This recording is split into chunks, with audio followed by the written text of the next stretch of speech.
అతి శ్రేష్టమైన నామములో ఈ అనుదిన జీవం అనే కార్యక్రమమునకు మేము ప్రేమతో ఆహ్వానిస్తూ ఉన్నా. దేవుని మహాకృపలో గతించిన దినములన్నీ ఆయన ఉచితమైన కృపతో ప్రభు మనం బలపరిచినందుకు ప్రభుని ఎంతగానో స్తుతిస్తున్నాను. ఈ దినముకై దేవుని వాక్యమును మనం చూసుకున్నట్లయితే కీర్తనల గ్రంథము 121వ కీర్తన 3వ అధ్యాయమును మనం చూసుకున్నట్లయితే, ఆయన నీ పాదములను త్రుట్టెల్లనీయడు, నిన్ను కాపాడువాడు కొనుకొడును అని ఇక్కడ స్పష్టంగా ప్రభు మాట్లాడుతూ ఉన్నాడు. దేవుని రక్షణ అంటే ఎటువంటి భయంకరమైన పరిస్థితులు అతలాకుతలము మన జీవితంలో చేసిన ఆ స్థితిలో కూడా ప్రశాంతంగా ప్రయాణించడము, దేవుని శక్తిని మనకు అనుగ్రహించడమే ఆయన యొక్క రక్షణయు కాపుదలుగా ఉన్నది. మనల్ని నడిపించే దేవుడు ఎన్నడూ అలసిపోడని మర్చిపోవద్దు. మన ప్రతి అడుగును స్థిరపరుస్తాడని జ్ఞాపకం చేసుకుంటూ నిరంతరము మన చుట్టూ ప్రాకారమై ఉండి మనలను రక్షించే ఆయన కాపుదల మన జీవితానికి లభించే శ్రేష్టమైన ఆశ్రయమని ప్రతి ఒక్కరూ నమ్మాలి. ఈ దినాన అనేక మంది ఆలోచనలు చేస్తున్నారు. నేను ఎలాగా రక్షింపబడతాను, నేను ఎలాగా నడిపింపబడతాను, నేను ఎలా స్థిరపరచబడతానని అనేక మంది అనేక విధాలుగా వారి జీవితాలను భయాందోళన గుండా తీసుకుని వెళ్తున్నారు.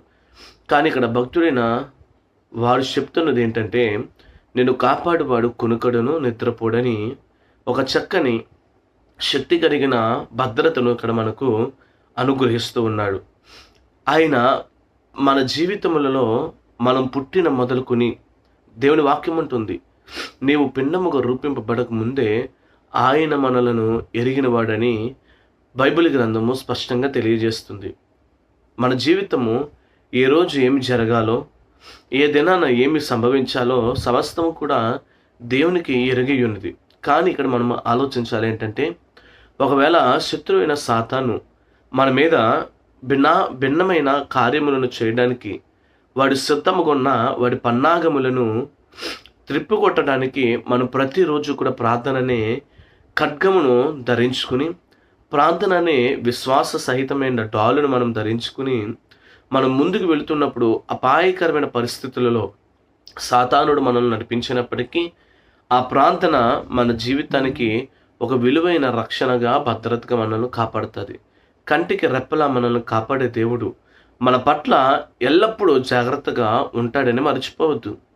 ఎలాంటి భయాలు మనల్ని చుట్టుముట్టినా ఆయన రెక్కల చాటున మనకు సంపూర్ణ రక్షణ కలుగుచుందని మర్చిపోవద్దు. దేవుని వాక్యం ఉంటుంది, నేను ముట్టువాడు నా కనుబొట్టును ముట్టువాడని దేవుని వాక్యం సెలవిస్తుంది. మనం చూసుకున్నట్లయితే ఆయన అంత ప్రాముఖ్యతగా ప్రతి మనిషికిని ప్రతి విశ్వాసకి దేవుడు అనుగ్రహించాడు. ఆయన నిన్నేదో పిలుచుకున్నాడు, నిన్నేదో ఎన్నుకున్నాడు అంత మాత్రముగానే కాదు, కానీ పిలుచుకున్న దేవుడు నమ్మదగిన వాడని, ఆయన మనల్ని రక్షించేవాడని పరిశుద్ధ గ్రంథం సెలవిస్తుంది. ఇదేనా నువ్వు దేనికోసం భయాందోళన పడుతూ ఉన్న పరిస్థితులు నిన్ను కలవపడుతున్నాయని ఆందోళన చెందుతున్నప్పటికీ కూడా నీ చుట్టూ ఉన్న ప్రతి ఒక్క పరిస్థితులను, నీ చుట్టూ ఉన్న ప్రతి ఒక్క ఆందోళనను, నీ చుట్టూ ఉన్న ప్రతి గలిబిడి తొలగించడానికి ఆయన భద్రత నీకు కాపుదలగా ఉన్నదని మర్చిపోవద్దు. ఆయన కనుదృష్టి మనల్ని చూస్తూ ఉంది. దేవుని వాక్యం అంటుంది, దేవుని వాక్యం అంటూ ఉంది, మన దేవుడు కునుకడును నిద్రపోడని దేవుని వాక్యం స్పష్టంగా తెలియజేస్తుంది. మరెందుకు నువ్వు భయపడుతున్నావు? నీ జీవితంలో, మన జీవితములలో ప్రతి దినము ప్రతి క్షణము ఆయన మనల్ని ఎంతగానో దినదినము కాపుదలను మనకి ఇస్తాడని మర్చిపోదు. మనల్ని కాపాడే దేవునికి అలసట కానీ విరామం కానీ ఉండదు. రాత్రి పగలు ఆయన చూపు మనలను కనిపెడుతూనే ఉంటుంది. దేవుని ప్రేమే ఏ అపాయము తాకోకుండా మనలను కాపాడుతుందని మర్చిపోవద్దు. ఆయన కనుదృష్టి మనల్ని ఎంతగానో నడిపిస్తుంది.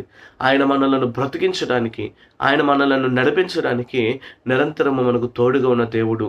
నీ ముందు 1000 మంది పడినా, నీ వెనక 10,000 మంది కూలినా ఆయన ఏ అపాయము రాకుండానట్లు మన జీవితంలో కృప చూపగలిగిన దేవుడని మర్చిపోవద్దు.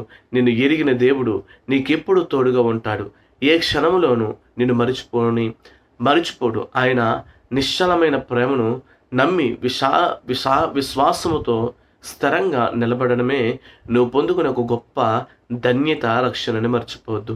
అయితే ఇదే నాన్న దేవుని సన్నిధికి వచ్చిన నీవు ఈ మాటలు వింటున్న నీవు, నా జీవితంలో ఎలాంటి కష్టాలు ఎదురైనా మీ తోడును నమ్మి ధైర్యంగా ముందుకు సాగే మనుషులను నాకు దయచేయండి అని మనం ఏం చేయాలంటే దేవుని సన్నిధిలో ప్రార్థన చేయాలి. ప్రభువా, నీ యందు విశ్వాసంతో నేను ముందుకు కొనసాగింపబడే శక్తిని నాకు దయచేయి, నీతో కొనసాగింపబడే కృప నాకు దయచేయని దేవుని సన్నిధిలో ప్రార్థించే వారిగా మనం ఉండాలని ప్రభు పేరట మనం చేస్తున్నాం. నీ చుట్టూ ఉన్న పరిస్థితులను ఏదైనా కానీ వాటన్నిటిని త్రిప్పగలిగి నీకు అనుకూలంగా మార్చగలిగిన దేవుడు, మనం ఆరాధిస్తున్న శక్తి కలిగిన దేవుడు అని మర్చిపోవద్దు. అటువంటి కృప, దీవెన ఈ దినమంతా మనం పొందుకుందుముగాక. ప్రార్థన చేసుకుందాం. మహాపరిశుద్ధుడా, మహోన్నతుడైన మా ప్రియ తండ్రి, ఎందరైతే కలవరపడుచు ఉన్నారో అయ్యా, నా రక్షణ నీవేనని నీ వైపు చూస్తూ ఉన్నారో వారి జీవితములలోని కృపను దయచేసి నీ ఉన్నతమైన కృపా దీవెనల చేత నీ బిడ్డలను మీరు బలపరచమని, ఆదరించమని ప్రార్థన చేస్తున్నాను. ప్రతి ఒక్క అవసరత, అక్రత, లోటు, కొదవ, ఇరుకు, ఇబ్బందులు సమస్తమును మీరు తొలగించి అయా సమృద్ధి అయిన దీవెన ఆశీర్వాదాలు మీరు అనుగ్రహించమని, నీ బిడ్డలు చేసుకుంటున్న ప్రతి ఒక్క పనుల్లో, జీవనోపాధుల్లో ఆశీర్వాదాన్ని అభివృద్ధిని దయచేసి నీవే కృపాకు అవతల తనపమని యేసు నామములో అడుగుచున్న మా పరమ తండ్రి, ఆమేన్. God bless you. ఈ దినమంతా మీరు చేస్తున్న ప్రతి ఒక్క పనుల్లో, జీవనోపాధుల్లో ప్రభు తోడుగా ఉండి మిమ్మల్ని నడిపించి ఆదరించునుగాక. ఆమేన్. God bless you. అందరికీ వందనాలు.